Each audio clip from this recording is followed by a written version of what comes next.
What's that?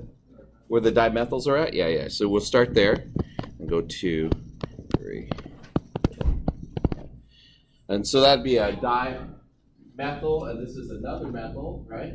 So then what you end up doing is you end up going 1, 1, 2 trimethyl cyclopentane. What do you do for B? Where would you start the numbering?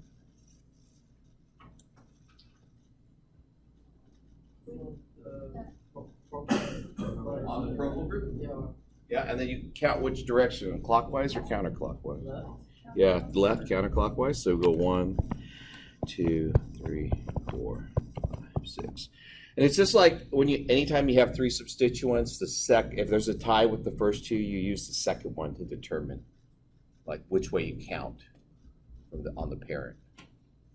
Okay, so if there's a tie, like you get started counting here or here, but if there's a tie, because this is going to be 1, this is going to be 1, then you just go to the second.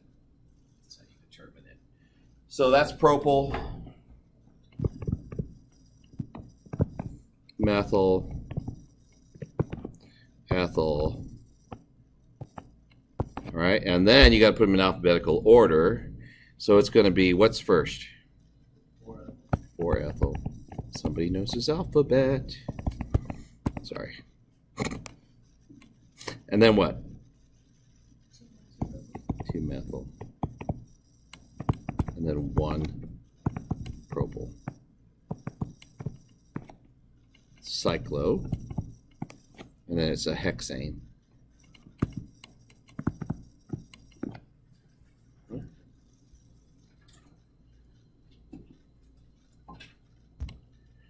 All right, so that's kind of it for that. Any questions on cyclic? Why is it 2 methyl? Because it's on the 2. My brain's not working. By the way, if I can't hear you, it's because for some reason, since the middle of the summer, my right ear has been filled with fluid.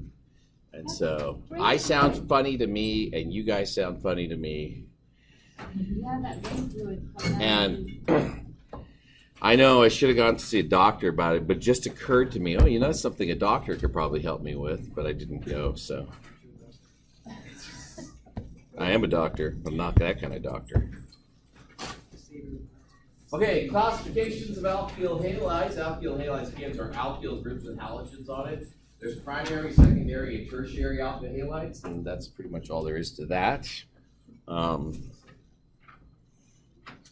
Any questions on the classification? So it's just like carbons, right? A primary carbon has 1 carbon attached, a secondary carbon has 2 carbons attached. Tertiary carbon has 3 carbons attached. So we're looking at the carbon attached to the halogen, right? That's how we classify it. If it's attached to 1 carbon, 2 carbons, 3 carbons. All right, cool. The only place that gets weird, because it's the same thing for alcohols, exactly the same, is the only where it gets weird is when we talk about amines with the nitrogen, and we'll get there, but I just wanted to make you aware of that. Common names versus systematic names, right? Common names for alkyl halides, or in general, and in the name of the substituent or functional group. So like methyl chloride, ethyl fluoride, isopropyl iodide. So these are all examples of common names where the substituent is actually at the end of the name. Like in systematic names, the substituent is always before the parent. And so it's kind of reversed in the order. But you should be able to do this. Like if on a test, like I said, sec-butyl bromide, you should be able to figure out what that structure is. That makes sense. Because it's the bromine on the secondary carbon. All right. If I ask you for a name, you need to give me the systematic name. That's what I want.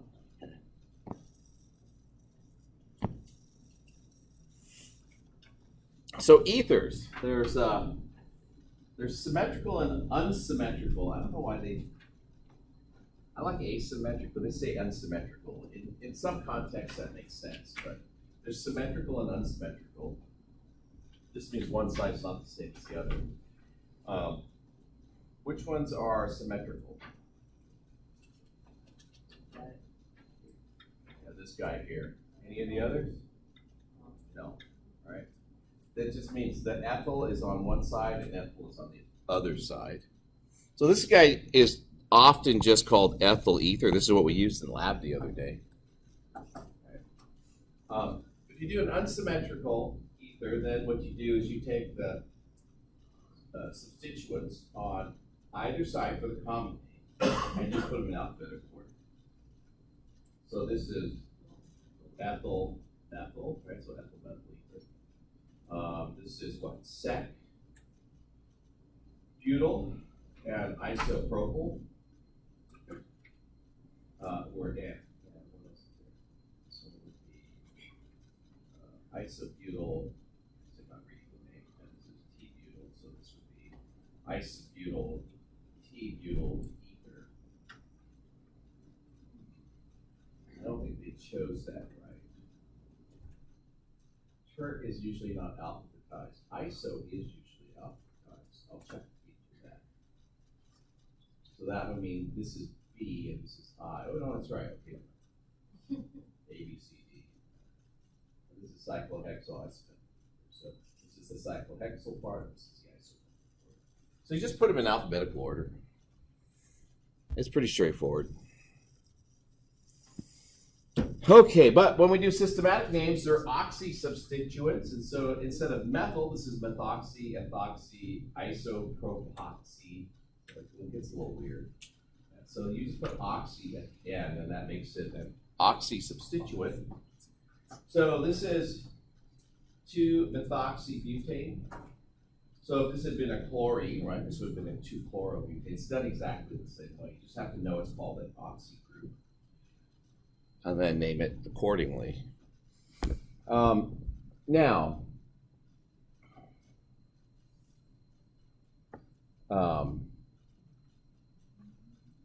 you do have to identify the parent. Okay, so you'll notice, of course, this. If I put my hand over here, try to block that off. Everything to the left could be an oxy group, right?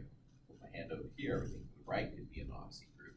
So the longest continuous carbon chain is still the parent, okay? And then everything else is substituent. If you have two of them, right, you just name them both. In this case, this became 1,4 because you're counting 1, 2, 3, 4, right? And these are isopropoxy groups, so it's 1,4-diisopropoxy butane, right? Butane. And if you have questions, just stop me. A lot of this is exactly like the alkyl halides. It's just that you have to know it's called an oxy group. And These are the alcohols. yeah, now we're on to alcohols. Alcohols is where it gets different. Okay, so there's a primary carbon, and this is a primary alcohol. Secondary carbon, secondary alcohol, tertiary carbon, tertiary alcohol. Just like alkyl halides, right? Just like primary, secondary, tertiary carbons. All right, so now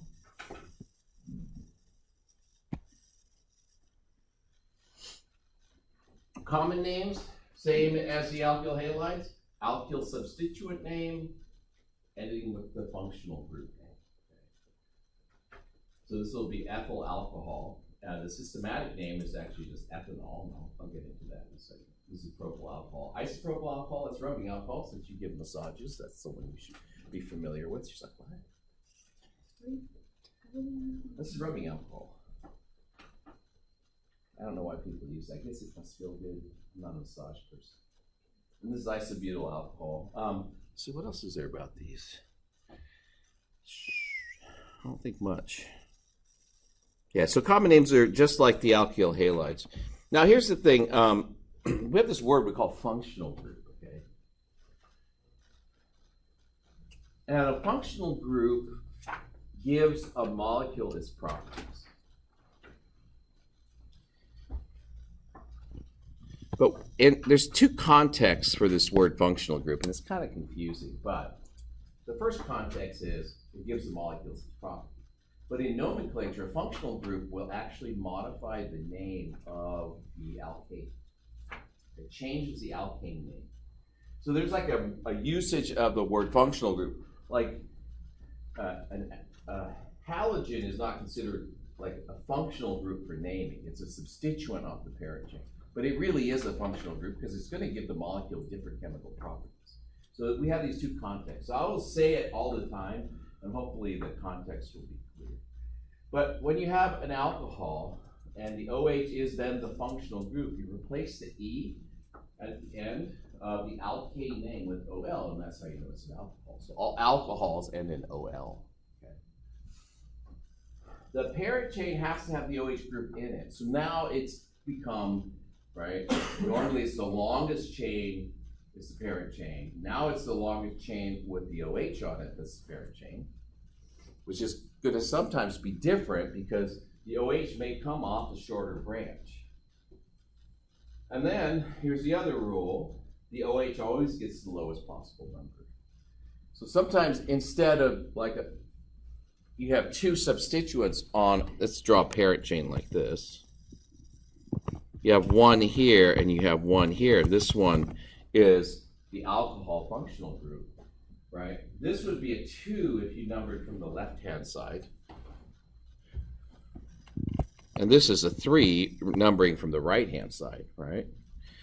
Because the alcohol, it's an alcohol, you have to number from the right-hand side, so you don't always get the lowest number substituent. You just have to give the alcohol the lowest possible number. So something like this, you would number 1, 2, 3, 4, 5, 6. Okay. Probably shouldn't say this before me. I hate this lower nomenclature. These are like systematic nomenclature you've learned up till now. There's like one way to do it, right? In organic chemistry, there is not one way to do it. There's 2 ways to do it. So like this would be 3-pentanol because, you know, this is a 5-carbon, 1, 2, 3, 4, 5. It goes right in the middle, so it's 3-carbon. This is 3-pentanol. But another way to do it, which is useful, so I'm not going to completely say it's horrible, is to put the number in front of the suffix for the substituent, for the functional group. So you say 3-ol, yeah. So old guys like me would just like to say 3-pentanol, and then I guess the indoctrination is pentan 3-ol, but you know that just doesn't come off your tongue real well. So anyways, this would be 1-hexanol or hex and 1-ol. It doesn't change the numbering. You could just put the number, this is called the locant, in front of the suffix. Okay, so however you want to do it. This one that I drew up here, right? This would be 5-methyl, and then 3-hexanol. And that's definitely what I prefer if there's only one functional group on the parent chain. Sometimes there's 2 functional groups on the parent chain, and you have to put those in order, okay? And then it is useful to have the number in front of the functional group. But for these simple ones, it doesn't matter. The other way you could do it is say hex and 3-ol like that. Yeah, I know. I don't know. I'll have some coffee after that. The coffee at the cafeteria is actually pretty good. Yeah. It's surprisingly good. It's a $2 cup of coffee, right?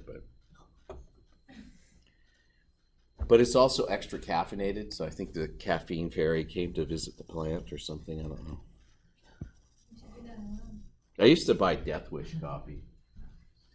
Oh my God, Death Wish. It's evil. Don't get it. I remember that. Okay, so prefixes are used to indicate the number of alcohol groups on the parent chain. So these would be diols, and if you had 3, it would be triols, right? And you number the parent chain in order to give the 2 alcohols the lowest possible numbers. Okay. Now, non-parent chain hydroxide, OHs are called hydroxy groups. So it will be a time, just so you know, and you'll see this periodically, that your OHs will be called hydroxy, and that's when you have another functional group that takes priority. Okay? Priority being it's more important, so you're taking my last name and I'm not taking your last name. It's that kind of argument. Okay? But in organic chemistry, they figured it all out and they just gave it rules. Hyphenated. How long can you hyphenate names, and what are the children? Do what you want. I don't care. It doesn't matter. Well, maybe it does. So let's practice. I want to number this chain. So where am I going to number it from? Left to right?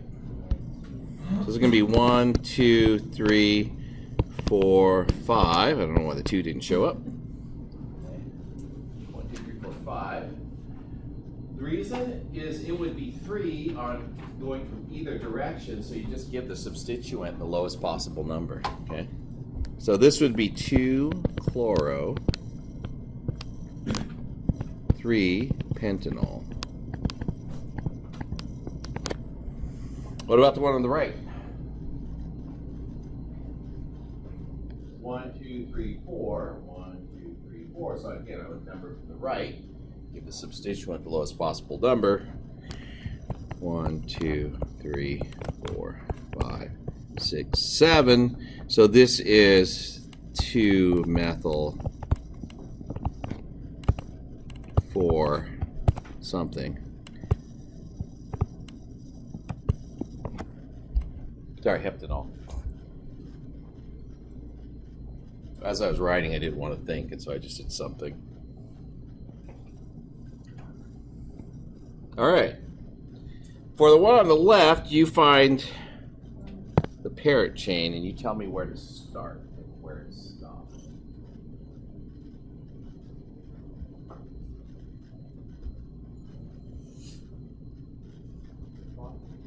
Start at the bottom? Down here? And I'm going to follow it up like this, because I got to go by the alcohol, then I'm going to go up, and then I'm going to go like this, right? Yeah, I'll go left. So even though the propyl part that you see up there, even though this would make a longer chain, it doesn't contain the OH group, and so the parent have to include the alcohol functional group. So this is propyl, bromo, right? This is 1, 2, 3, 4, 5, 6, 7. So that becomes, what is it? What's the order I would write them in? Bromo first. And then 3, propyl.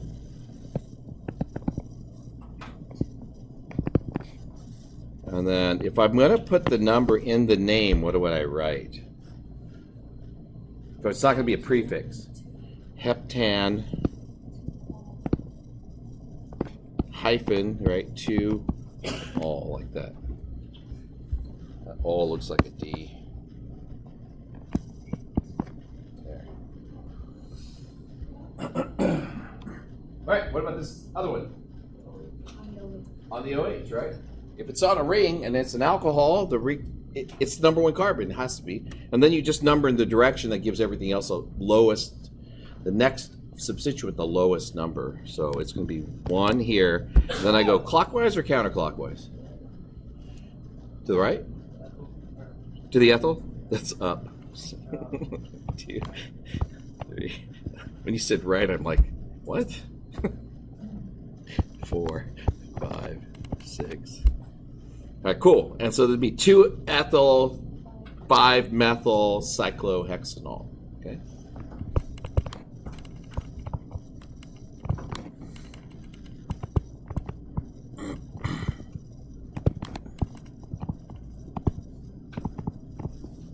Just like that.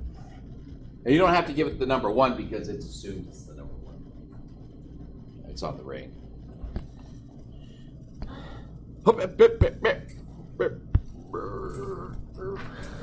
Sorry. I just did that while she was looking down. And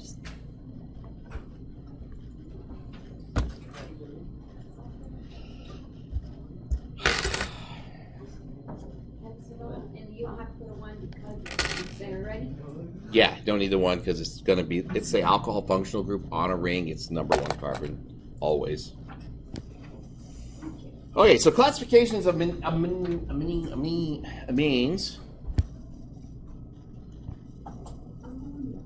I actually had a student whose name was Amine. Didn't have an E on the end. But when we got to this section, we thought it was great.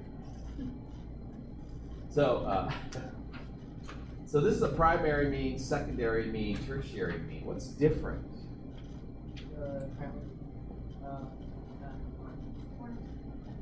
We're not talking about the carbon, we're talking about the nitrogen now. It's the number of carbons on the nitrogen. Okay. So there's primary means, secondary means, tertiary means. They all take after ammonia, right? Ammonia has 3 hydrogens, and in each one of these, you're replacing one of the hydrogens with an R group, with an alkyl group, or some substituent. Okay. So classification depends on how many R groups are bonded to N. So it is different because alcohols, it's the number of things bonded to the carbon the alcohol's attached to, right? It's not the oxygen itself. Alkyl halides, same, are just like alcohols, as are alkanes. So I just need to make that real clear. And Just to make it clear, here's a nice picture that sort of summarizes it all. Right? This would be a primary mean because there's only one alkyl group, even though that's a tertiary carbon.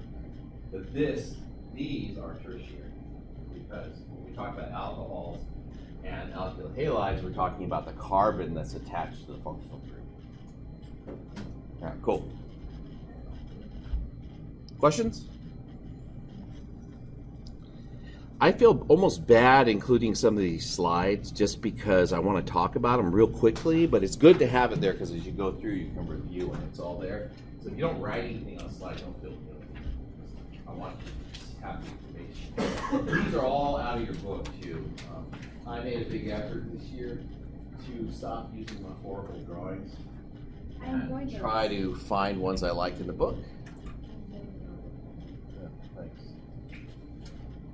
So common names. Oh yeah, common names are super simple. Just the substituents, alphabetical order with the word amine at the end. Except for they get kind of ugly and long, like this one is methylmethyl. But you just name them all.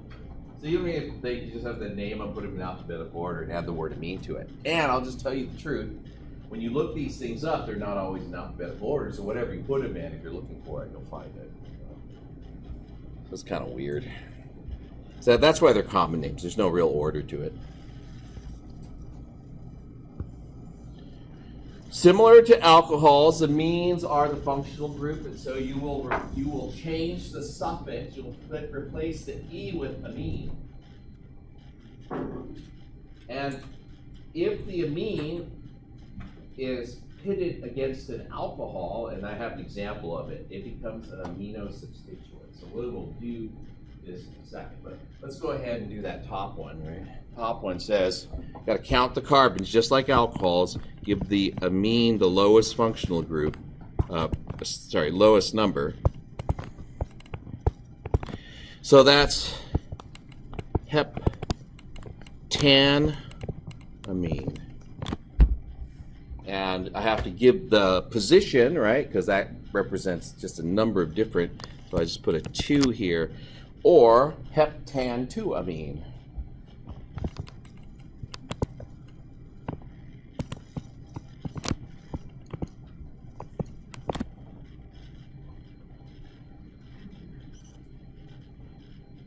So,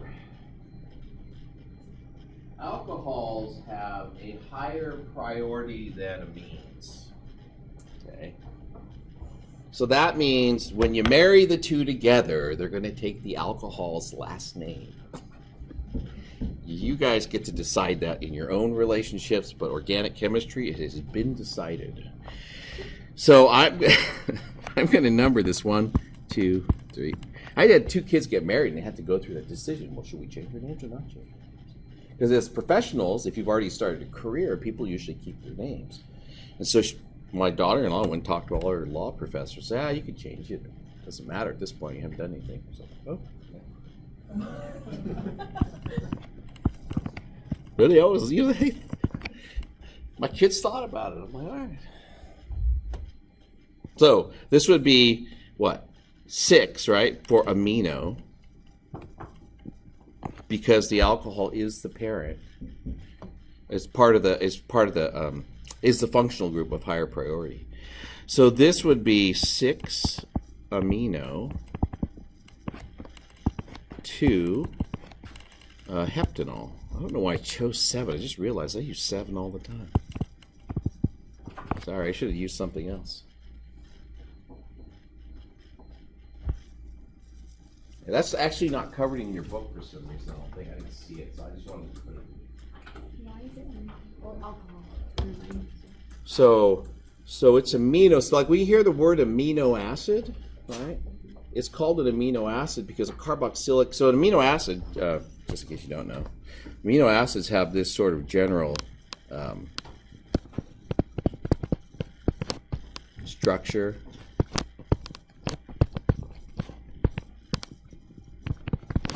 Because this carboxylic acid is a higher priority functional group than the amine, and so it becomes an amino group.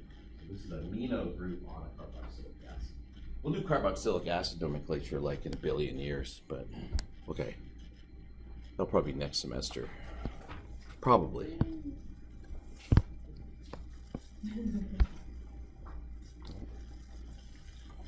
All right.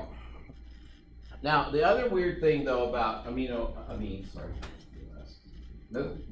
acids too, but the other weird thing about amines is you could have functional groups / substituents on the nitrogen.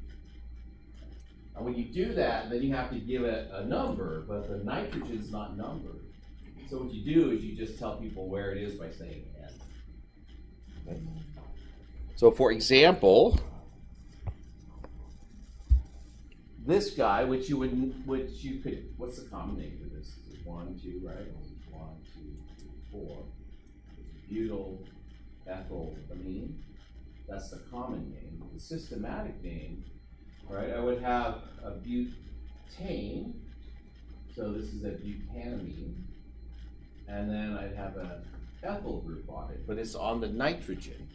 So you're going to number 1, 2, 3, 4.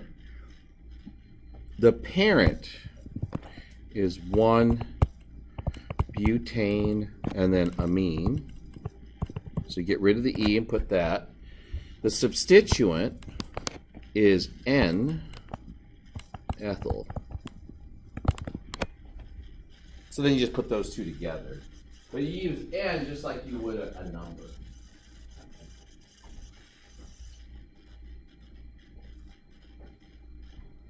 What do I do here? It's N diethyl, right?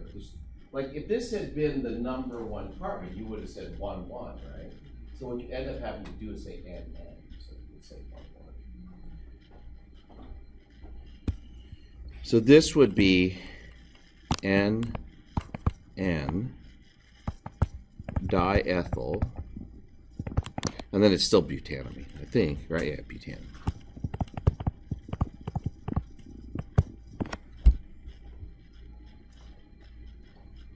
Yeah, so that's the systematic part of it. It's 1 butanamine? Oh yeah, sorry, 1 butanamine.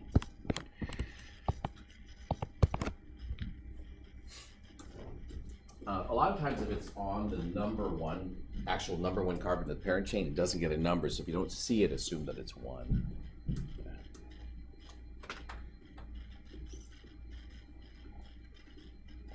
All right.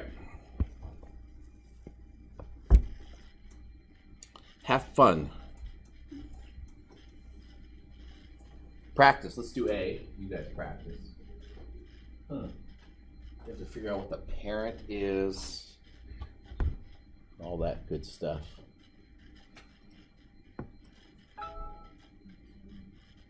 It's okay.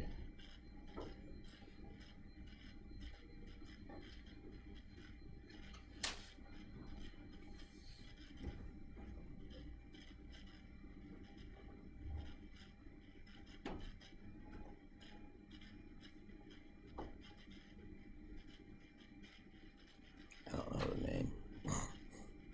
What is that? Oh, yeah, I know the name. Seems like I have too much stuff on there. I think actually the hydrogen shouldn't be there. I can ignore this dude. Otherwise, it should have a positive charge. That one should be gone. I'm not sure how it allowed me to do that.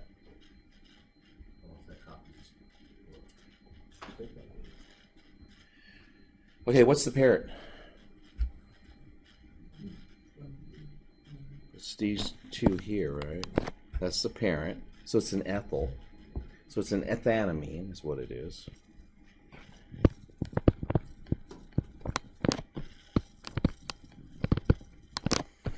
And then this is a, if you're going to number, this is 1, 2. This is 1 chloro. And this is N dimethyl. So then you can put all that together. Alphabetized not on the prefix but on the M. The only prefix that you'll alphabetize is on the iso. Maybe tert too. I'll have to go look at that. It's on the iso as far as I know. So this is going to be N dimethyl. And then, oh, sorry, 1 chloro first. NN dimethyl ethanamine, or 1 ethanamine. This one is most likely the 1 would be left off because it has to be on the 1. Okay. There's only 2 carbons. Whichever one it goes to would be the number 1. Let's do this one. What's the parent for this one?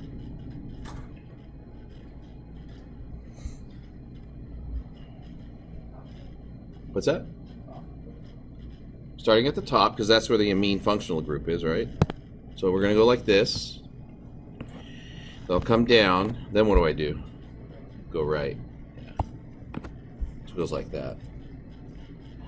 Like when you take a test, it wouldn't hurt to have a highlighter so you can highlight the parent chain. So you can then what you, I mean, this is how you should be doing this at least. This is N-methyl. This is 1, 2, 3, 4, 5, 6, 7. So this is 3-propyl. Right, and then you'll put it in alphabetical order along with 7 again, heptanamine.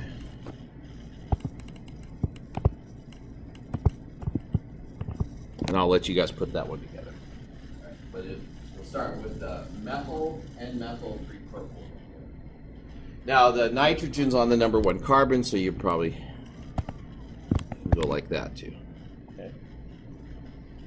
But like I said, generally speaking, if it's on the number 1 carbon, the number gets left off a lot.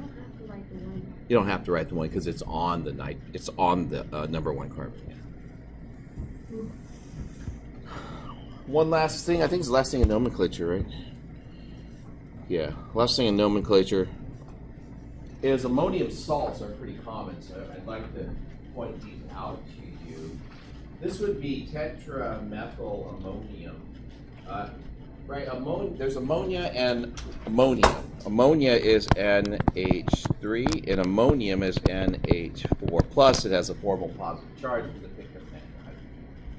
So it turns out you can make cations out of amines that are very commonly used in organic chemistry because it's a cation that can be soluble in organic solvent. And so this is tetraethyl ammonium hydroxide. This one you have to do a little bit more work. It's a combination. This is methyl, ethyl, propyl. So ethyl, methyl, propyl. Oh, sorry. Ethyl, dimethyl, propyl, ammonium is the positive charge, and then the salt. All right. Just so you got that, I just wanted to show that to you. Very commonly used. So if it ends in it's positively charged. So alkyl halides, just real quickly, we're going to use some structure and properties and solubilities.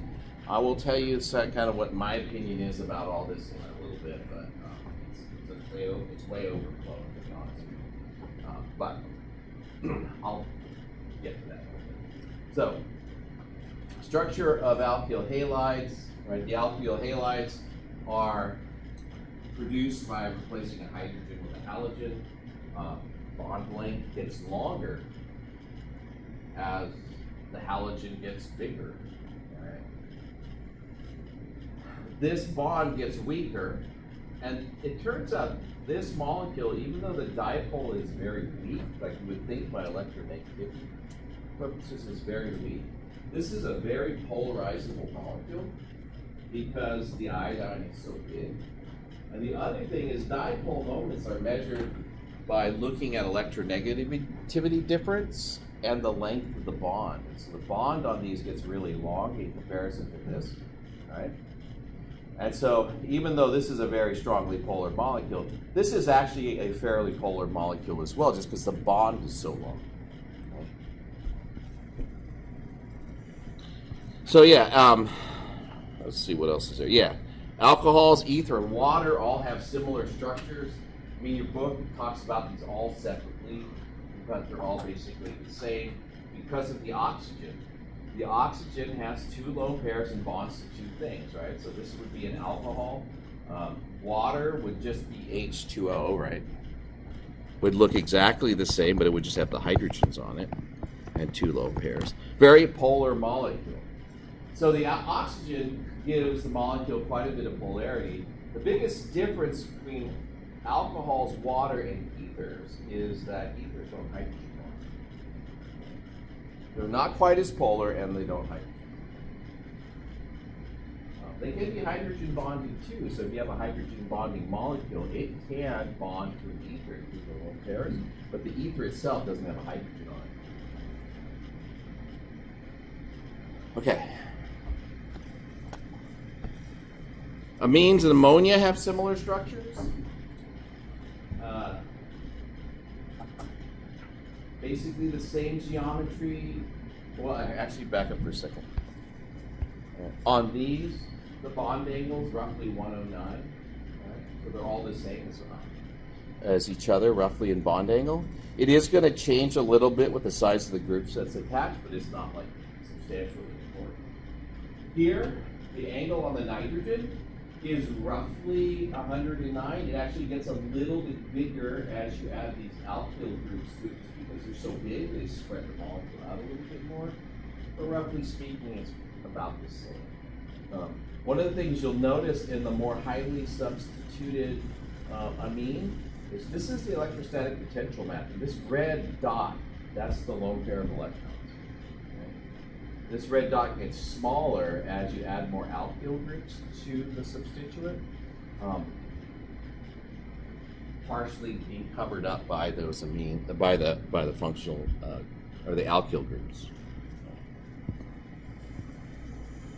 Now, intermolecular forces and boiling points. So we're going to put these two things together. The bigger the intermolecular force, right? The greater the attractive force, the higher the boiling point. The kinds of attractive forces we look at are dispersion forces, or London forces, or London dispersion forces, induced dipoles. Those are all the same thing, okay? Dipole-dipole interactions, and hydrogen bonding. Okay? So if you have hydrogen bonding, most likely your boiling point is going to be relatively high, because that's the strongest of the intermolecular forces. If you're just polar and you don't have hydrogen bonding, you're going to boil at a slightly lower temperature because the intermolecular force of dipole-dipole is weaker. And if all you have is London dispersion forces, there's a good chance, if the size of the molecules are the same, that it'll have the lowest boiling point. Okay. We'll look at some examples of that. Just in alkanes. Now, alkanes only have dispersion forces to work with. They don't have any polar parts. right? So they can't be dipole-dipole. And if you look at methane, ethane, propane, butane, and the list went on and on and on, I just stopped at octane. All right, what happens to the boiling point as the molecule gets bigger? Boiling point goes from low, very low, to relatively high, right? Octane is higher boiling point than water. Heptane and water, like we talked about the other day in lab, boil about the same temperature. That is because of the surface area of the molecules being greater as the molecules get longer, and even though dispersion forces are weak, right, they have a lot of them because they're long, and they stick together. It's kind of like Velcro, right? This is the example I most commonly use. If you stuck a piece of Velcro on your chest like this and another piece of Velcro on the wall, and you went and ran into it, it probably wouldn't stick. Right? But when you put one of those suits on, have you seen one of those Velcro suits, right? And they put the Velcro wall and they jump off the trampoline and they'll go up and they'll hit the wall and they'll stick to it.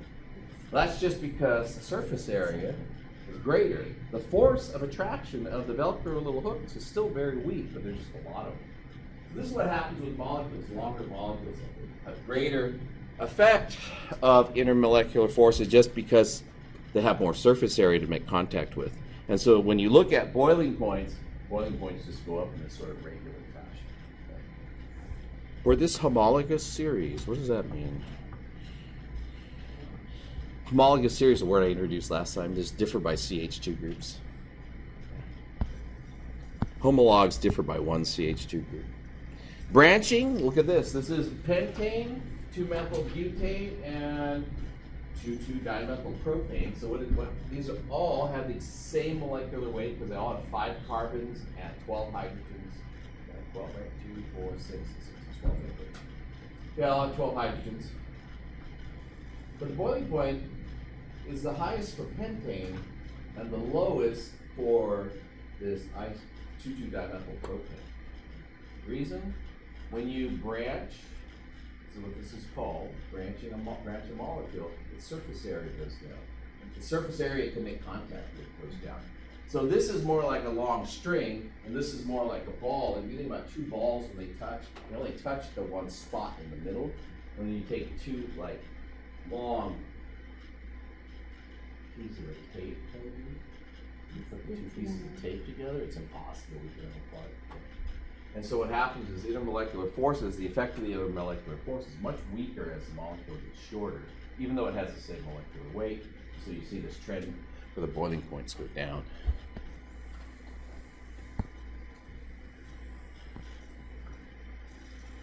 Dipole-dipole interactions are also important.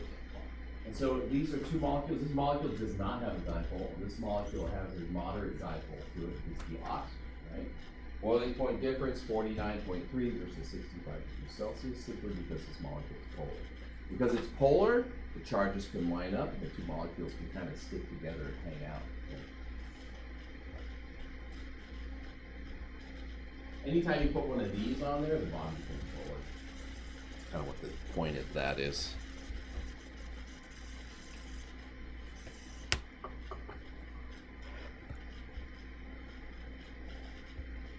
I feel like I should have gotten more coffee. I always regret that decision afterwards, though. Hydrogen bonding is the strongest, right? So if you look at methane, and again, this comparison is only good if the molar masses are about the same, because induced dipole or the London forces depend on molar mass. It's not exactly the same, but they're closely to the same. Yeah, anyways. Hydrogen bonding, no hydrogen bonding, boiling point's 100 degrees Celsius, this is water, of course. And for methane, it's minus 167 degrees Celsius. The hydrogen bonding is a huge difference in the ability of the strength of the intermolecular forces. And so hydrogen bonding, just to sort of summarize all of Chem 1A, only occurs between hydrogen and oxygen, nitrogen, or chlorine, and is a bond between the hydrogen and a lone pair on the other molecule. So in ammonia, you have hydrogen bonding. In oxygen, in water, you have hydrogen bonding. In HF, you have hydrogen bonding, right? But you could also have a lot of amines that have hydrogen bonding as well. So amines generally have hydrogen bonding. Alcohols generally have hydrogen bonding as well. And I'm saying a lot kind of fast, but I'll post it and you can listen to it over and over again in your sleep. So just, I like these charts. There's a lot of data, but we have alkanes, ethers, alcohols, and amines. And I kind of wish they had put them in the order that we did. The amines should be here and the alcohol should be here. But alkanes have the lowest boiling points. Right? And then these are all similar molecular weights going left to right. Minus 42.1, minus 23.1, then 78, and 16.6. So alcohol, the hydrogen bonding in alcohol is a lot stronger than the hydrogen bonding in amines. Principal reason, oxygen is more electronegative. And if you look at slightly larger molecule, minus 0.5, 10.8, 97, and then 47.8 again. Higher, the alcohol is the highest boiling point because the hydrogen bonding is most effective in those molecules. And it's a little bit more polar because of the oxygen versus nitrogen.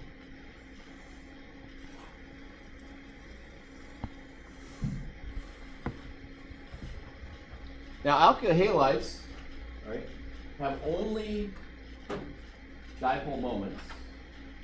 And if you go from left to right, you'll notice that fluoromethane, chloromethane, bromomethane, and iodomethane, right, the boiling points go up. Because iodine's really big and it's polarizable, right? And that polarizability gives it a much stronger induced dipole. So even though fluorides are more electronegative, the fluorine is more electronegative and probably more polar, the iodine is so much larger that it has a large induced dipole. And so in all of these series, boiling points go up as you increase the size of the halogen. Okay. The bottom line is, the larger the halogen, the more polarizable it is. The more polarizable it is, the boiling point goes up, right?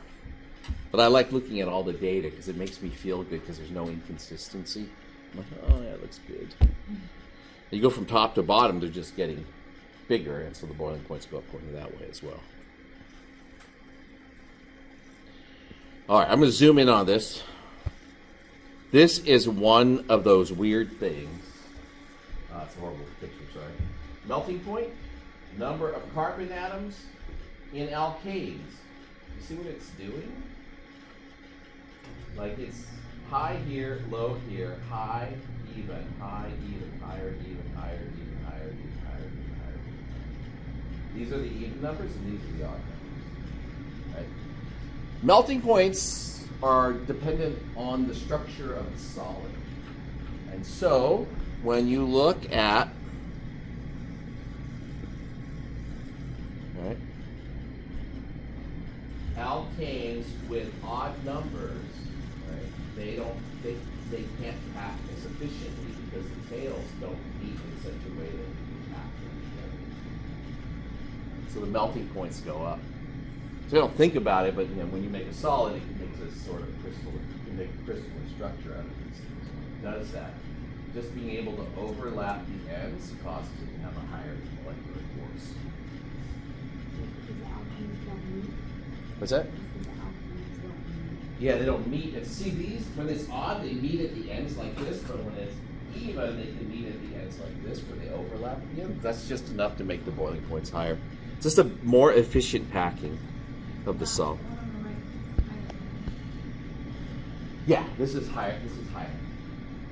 On that side.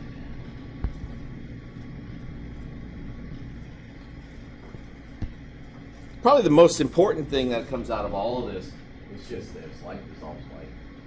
So if you have polar hydrogen bonding compounds, they tend to be miscible to each other. If you have nonpolar compounds or slightly polar compounds, those tend to make solutions as well. And if you have things that are polar, trying to mix with things that are nonpolar, they just generally don't like to make solutions. This is something you're going to use in organic chemistry all the time. When you're dealing with solvents and trying to do extractions and you want to pick a solvent, you generally pick solvents that are not miscible with each other, so you just have to look at the intermolecular force. Like in lab, for the most part, they just tell you the solvents. Sometimes in the lab, they'll say, try this solvent, this solvent, and this solvent. You just have to look at it. With intermolecular force, decide what you think is best. All right. Yeah, and in all of the alkane, right, solvents like hexane or cyclohexane, those are all nonpolar. Those are good at dissolving nonpolar compounds. Now, this is where I start to get bored with this. I know you're already bored with it. So we're going to go through this series of slides. Okay? But you'll notice it says soluble, soluble. So ethers like dimethyl ether, methyl ethyl ether, and this is ether, right? Diethyl ether. This is the one we used in lab the other day. Right? You can get 10 grams of water for 10 grams of ether for every 100 grams of water dissolved. So we call that slightly soluble. And this would also be called slightly soluble. And this is basically insoluble. But here's the deal, right? Most functional groups that are polar dissolve about 4 carbons to a reasonable amount. So you'll see that in this slide. Now ethers is probably on the lower side, but 4 carbons, you can get 10 grams for every 100 grams. That's a reasonable solubility, okay? It's still slightly soluble, but you can get some in there. Look at alkyl halides. Right? Very soluble. Soluble, slightly soluble, insoluble. 4 carbons. It always transitions around 4 carbons. Now, these are definitely, polar. These are relatively non-polar. That's important to know. But in terms of solubility in water, it's not that important. It's always about 3 or 4, sometimes 5 carbons, but it doesn't vary very much. Let's look at alcohols. So the point is, right, you can dissolve a little bit. These over here are not very polar, so that's why they're not very soluble in water. But for the polar functional groups, it's usually about 4 carbons. Oh, I don't have alcohols on there? Oh, I thought alcohol's same thing, 4 carbons, soluble up to about 4 carbons. Carboxylic acid, soluble up to about 4 carbons. Yeah. All right. Okay, conformational analysis. Whew, got 15 minutes. Conformers. So that's why I brought this, the model kit. And unfortunately, this bag was left open. So sticks fell everywhere.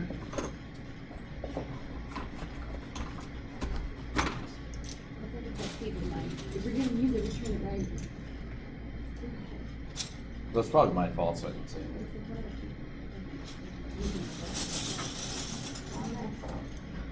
The yellow ones, there's red ones. But the red ones are all different lengths than the yellow ones, which makes no sense to me at all.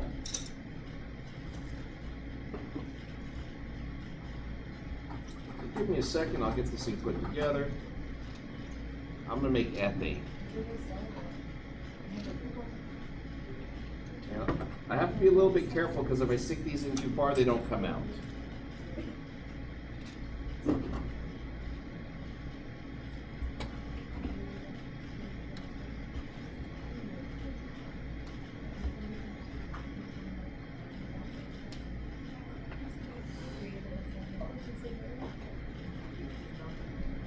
Okay, here we go. Conformers, structures of a compound that are related to the rotation about sigma bonds. Okay, so you guys know sigma bonds can rotate? Sigma bonds can rotate. I'll just show you the picture. It's on the next slide. Sigma bonds, when they overlap, look like this. There's no restriction to rotation. The orbital doesn't care. So you can spin the ends. So you can have something like this, right? And just spin like this. At room temperature, ethane, the ends are rotating about 1 million times a second. That's pretty fast. So what is conformational analysis, right? Go back to here. And this is kind of my own definition. We're studying the potential energy relationship between conformers. That's conformational analysis. We're looking at how much energy there is in a molecule as the bonds are rotated through different angles. That's conformational S. And it's going to change. And the reason it's changed is because as you rotate bonds or you bend bonds, all right, because we'll see that too in grain, we induce strain, which is an increase in potential energy. It's either caused by van der Waals interactions. Remember Vesper theory? Right? Vesper theory, you have bond angles that are ideal to try to separate the electron groups, right? Those are actually caused by what we call van der Waals, the electron-electron repulsion, the electrons pushing apart. The other thing that happens, though, that induces strain is non-ideal bond angles, and I'll talk about that when we get to it. But mostly we'll see that in rings and some other weird molecules. But if I look at this molecule here, right? Like this, you expect to be a tetrahedron, right? There'd be a hydrogen up here. And I put this up here, right? You'll notice like the distance between here and here, or if I turn it, the distance like this, between here and here, is bigger. So this is lower van der Waals lower electron repulsion. So this is actually lower in energy when the hydrogens are in between the hydrogens that are on the other side, and it looks like that. This would be higher energy because the groups are next to each other. So conformational analysis is the examination of those potential energy changes as the sigma bonds are allowed to rotate. Okay? They are a type of what are called stereoisomers that aren't fixed in place because of like a double bond or a ring. I'll talk about that more later. So we have staggered. That's when it's like this. Right? I'm going to make it line up. I don't know.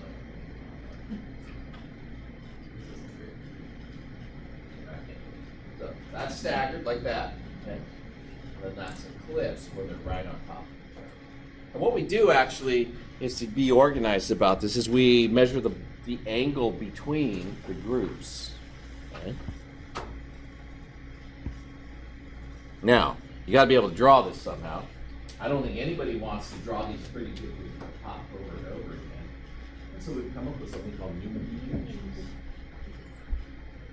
In a Newman projection, there's a couple of ways you can do it. Typically, it's with the one up in the front, right? And if it's staggered, let's see. If it's staggered, it's going to be like this. That's what that represents. This guy here. Because in the back, these are right in the holes between these two. If you think about the way this is drawn, this is like a peace sign, right? And this is like an upside down peace sign. This circle is supposed to represent like either the front or the back, but usually the back. So this is in the front, that's this guy, the little pinpoint, and the big one in the back is the hydrogen, or the carbon in the back. When you allow the bond to rotate and you go through the various angles, so this is at 0 degrees, eclipsed, that's the term, eclipsed, and then it goes to like that. Oops, sorry, they keep the front one the same as they rotate like that. That's this one here. That's a staggered. And you rotate another 60 as eclipse, and staggered, eclipse, staggered, eclipse. What you find is that there's an energy difference, measured energy difference, or calculated energy difference, of about 2.9 kcals per mole. 10 kilojoules per mole. You want to ballpark it 12, something like that. But kcals is a different unit than we're used to using, but it's around 10 to 12. Actually, it's closer to 12. But anyways, there's that much more energy here than here. So if you were to look at these in terms of an equilibrium or distribution, more time it would spend in staggered than eclipsed, because this is lower energy. And you can actually calculate an equilibrium constant. If you write out like staggered versus eclipsed, then that's going to be K E over S, or you could define it the other way too. You could calculate the percentage that is in the staggered conformation of the first one. So 1-to-1, so you don't have to use superscripts or subscripts. And then you could actually calculate that using this value as delta G. If you remember that, delta G is equal to minus RTLNK. That's how you would actually do that calculation. You plug in for the, you would plug in R, the 8.314, T, the 298, probably room temperature, and then delta G would just use this number, take counts. You convert it to joules and calculate the equilibrium constant. The book does one or two of those calculations. It's mostly so that you know, like, roughly what the equilibrium are and how they got it. I'm not going to require that you do that calculation on a test. Now, so I've talked about the obvious. The obvious is this. That's higher energy than that because the groups are farther apart. Right? And definitely that's true. Lower repulsion between groups gives staggered some stability. But it turns out that, this is like one of those things. I think they argued this all the way through like the 90s and maybe the early 2000s before they sort of decided this is really what it is. It turns out there's another influence that stabilizes the bond. And this thing is called hyperconjugation. So this is a new thing. We'll spend a little bit of time on it. So this is ethane in the staggered conformation. Okay? It's like this. And this hyperconjugation thing, it ends up being relatively important, but this is what we're looking at right here. Now, when we talked about orbital theory, and briefly covered it, if I take and hybridize an orbital, a hybridization takes place between an S and a P, like that, right? And I allow those to interact constructively. So in fact, on the molecule, they're like this. And when I add them together, I'll get this. And when I subtract them or I do destructive interference, I'll get this. So remember, we talked about bonding and anti-bonding orbitals.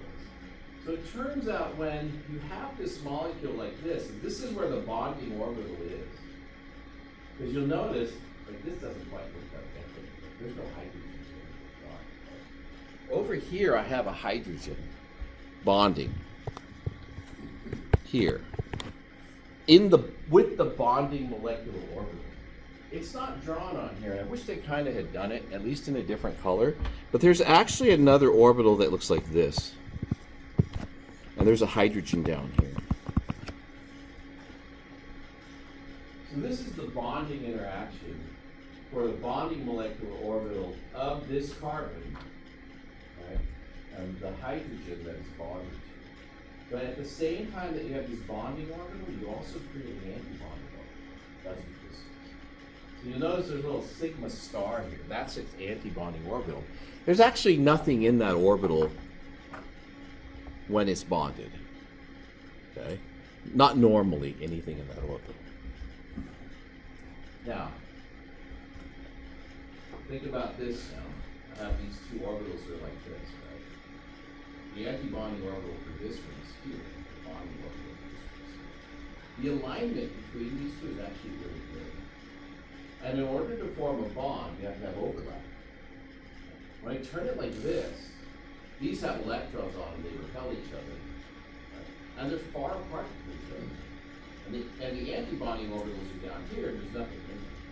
Right? So there's no bonding interaction down here. But it turns out when we rotate it like this, the electrons that are in here can spread out into the antibonding orbitals up here.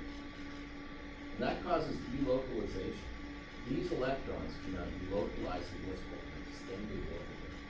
It's not a bonding orbital, an antibonding orbital. It's a molecular orbital called an extended orbital. That creates a space for these electrons to reside in. So that's what this represents here. This hyperconjugation is delocalizing the electrons in this sigma bond to this anti-molecule. And by spreading it out, you lower the energy and the molecule becomes more stable. And it turns out this effect is relatively significant. It's not just electron groups repelling each other. There's also this hyperconjugation that's where you have an orbital here, right? And this orbital here, and they're spreading the electrons through. And the weird thing is, it's not there when you do that because they don't overlap properly, and it's there when you do this. It's not there, and it's there, and it's not there. So it comes and goes as the molecule rotates. And you got to remember, it's going like 1,000,000 times a second when it does this. Okay, so that's where that third hydrogens or atom are. The A and B was supposed to be here. It was all I actually drew them on there and put them in the right place, and then something happened. They all ended up on the left side. So, yeah. So the other hydrogen is here, and then one that's over here. We don't even draw the bonding on orbitally. You drew it here. This is the anti. Okay. So now what we're going to do is look at butane in the 5 minutes that we have left. So I have to build it. I do this in part because people don't realize how big it is.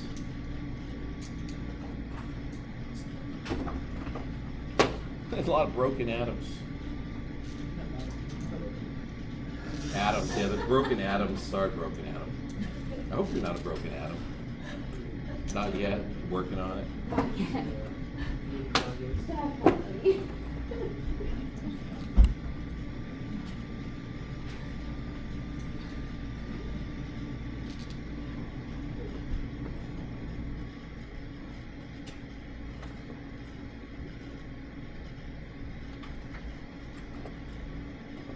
That was actually pretty fun. Yeah, one methyl group.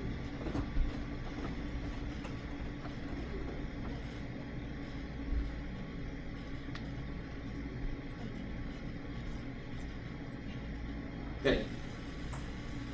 So think about this. You killed it.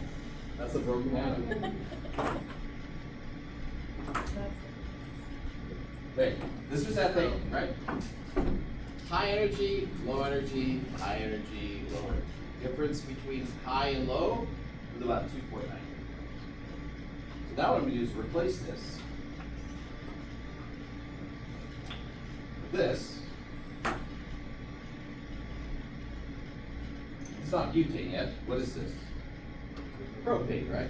We're going to call this C1 and C2. High energy, low energy, high energy, low energy, high energy. Do you think the energy's higher? Why do you think the energy would be higher? This group is bigger, right? And there's more interaction. See how much closer these are? Again, this is rotating too. So the bigger the groups get, the more that high energy gets. The low energy doesn't get any lower.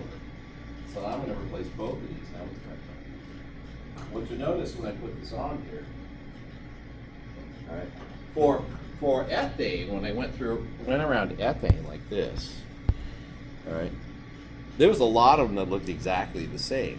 Like every like 120 degrees, you started back over. So 0 was the same as 120, which is the same as 340, which is the same as 360.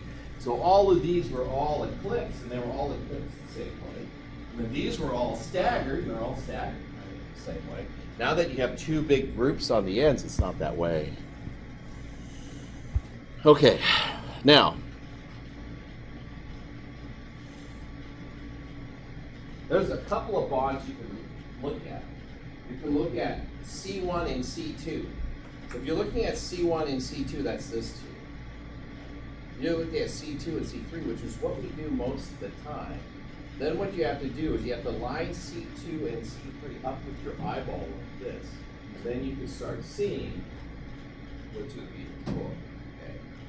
So this, pointed at the projector, is staggered. What would I do without getting my arm in the way? Now that's kind of staggered like that. You know how big these things are? They're gigantic. Now when I go first, I mean this is, yeah, staggered. So now if I do eclipsed, I can rotate it 60 degrees, that's eclipsed. But this is eclipsed, staggered. This is eclipsed. Just looking between these two bonds. Which is the worst, energy-wise? Which is the best? What's this? Best or worst? What do you mean by worst, actually? Highest? Lowest, yeah. So that's the best. Remember, yeah, this is more stable, right? This is the best. This is the most stable. Staggered. It's the lowest one. And we would say this is staggered 180 because these groups are 180 degrees to each other. Now, this one's bad, right? This is an eclipse at 120. This is staggered. Now the groups are getting closer, right? This is worse. And then this one, they're right on top of each other. In fact, they can almost touch each other. So this is the highest energy of the bunch. And this is known as eclipse. This is when they just say it's eclipsed, this is eclipsed. And it's a 0 degrees eclipsed. So I wanted to teach you one thing and then we're done. I wanted to show you like these are the four, because people have trouble drawing projections. I wanted to show you like the easiest way that I can come up with to draw them. Huh? Do it now? Okay, I'll do it next time. We'll stop. Because I got to walk back today because I didn't bring my bike because I carried the stupid model kit. Now this means I have to bring the model kit back. No, but they're not all there. Nah, it's the end of class. People want their food. And look at that old quarter I got. I have to go back to my office and get my my egg burrito. How long does civilization take? Hours and hours and hours and hours and hours and hours. I'm gonna take a couple steps. That's atmospheric pressure. Hours and hours. How long did it take in the video? 5 minutes. 5 minutes. Did you watch the video? Were you watching Friends or something? I don't watch Friends anymore. It's like I've been watching that forever and it's just like done. It got that way for me the first time I saw it. No, I love Friends. I love Friends like certain episodes, but my sisters and everyone watches it. I like hanging out with my wife while she's not watching Friends. I like, my mom when she watches Days of Our Lives or wrestling. Oh my god, WWE wrestling, my mom, I love it so much. Wrestling? Yeah, WWE. I've been watching that my whole life. Well, that explains a few things. Huh? That explains a few things. It's like watching it. I'm not violent. I'm just easily annoyed. I don't mind violence at all. It's bad. What? Yeah. I try so hard. My social battery dies. My social battery dies too. I'm not a very, social party situations. Yeah, don't you never go to a place and then you're like, oh man, 10 minutes later, it's just like dead. You're just like, everyone's having this. I think when my brother's wedding, I told him, I'll give you an hour. I have Christmas at my house, and I do all the cooking, and I love doing that. Everybody comes over, and it's crazy, and then I can stand it. Yeah. I can stand it for like an hour, and then I just disappear. My wife me knows too. now. Like, I just can't handle being with all those people and that. Like when I'm just Thanksgiving and all that, and I'm like, okay, I'll give you 30 minutes. But the thing that doesn't make sense to me is I'm up here and I lecture, and I love doing this, but when I actually have to talk to people, it's hard. Like at a Super Bowl party when you disappear. Exactly. That's exactly what I do at the Super Bowl party. I'll go find a chair and be by myself.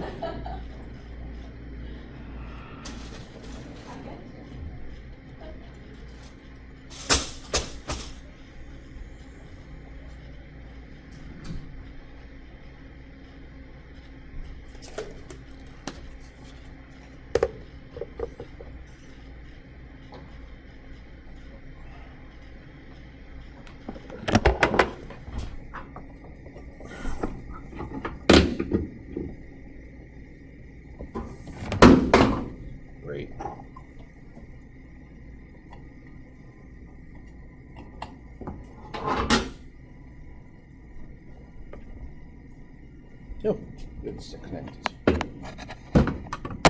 Starting. Should probably